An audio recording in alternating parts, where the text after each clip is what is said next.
Assalaamu calaykum. Kusoo dhawaada kanaalkeena Som Universe. Fadlan oo mahadsan subscribe noo saar, like dheh si uu muuqaalkan u gaaro dad badan oo sidaadoo kale u wanaagsan. Mahadsanid. Maanta waxaan ka hadlaynaa 7 qodob oo muhiim ah oo ku saabsan sidee ayaad noloshaada u horumarin kartaa. Qodobka koowaad, go'aan qaadasho. Qofka markuu go'aansado isla markaana ka howlgalo sidii uu noloshiisa wax uga bedeli lahaa ayuu horumar ku yimaadaa. Had iyo jeerna dadka horumarka ugu badan hiigsada waa dadka isku hawla in ay go'aan qaataan xaaladaha ay wax ka qaban karaan ee aan ku go'aan qaadan marka ay xaaladii kaga timaado dibadda. Tusaale ahaan, noqo qof markay wax la darsaan yiraahda maxaan ka qaban karaa, balse aan cid kale ku canaanan ama qaladkeeda saarin, kadibna aan isdhigan.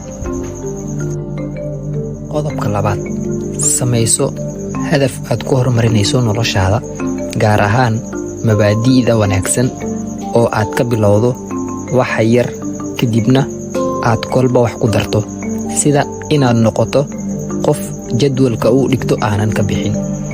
Ka bilow wax aan kugu dhib ahayn in maalin kastaba aad qabato,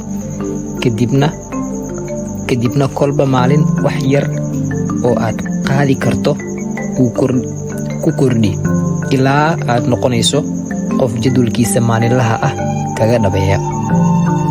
Qodobka saddexaad, isku day inaad waqti siisid sidii aad u ogaan lahayd meelaha noloshaada u baahan inaad ka horumariso. Iskuna day siday u kala mudan yihiin aad u kala horraysiin lahayd, kadibna aad ayar u horumarin lahayd. Qodobka afaraad, raadi waxa naftaada iyo ta dadka kaleba faa'iido idin ah.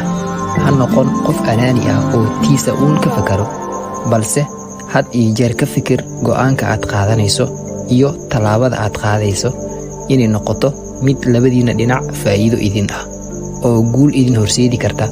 Haddaad aragto inaanay taasi suuragal ahayn, waxaa wanaagsan inaad iska dhaaftid oo aad ku qanacdid inaad wax tallaabo aadan qaadin. Tusaale ahaan, haddii madax u tahay shaqaale, qaado tallaabooyin labadiina idin dan ah, kana fogow inaad qaadato wax adiga ku dan ah shaqaalahaagana dhib ku ah. Qodobka shanaad, si lagu dhagaysto adiga noqo qof si fiican wax u dhagaysta. Liidnimo ma ahan inaad dhagaysato qof kula hadlaya, mana ahan inaad ka hororsato hadalka, balse waa inaad ku dadaashaa ujeeddadiisa inaad fahanto, si fiican dhagaha u siiso si aadna lagu dhagaysto loona ixtiraamo aragtidaada. Qodobka lixaad, ha u arkin dhibaato aragtiyadaha kala duwan ee laga yaabo inay kaaga ka soo horjeestaan, balse isku day inaad aragtiyaha kala duwan ay noqdaan kuwa xal lagu raadiyo. Waayo ma tihid adigu qof markasta saxan, kaligaana ma tihid qof wax yaqaana.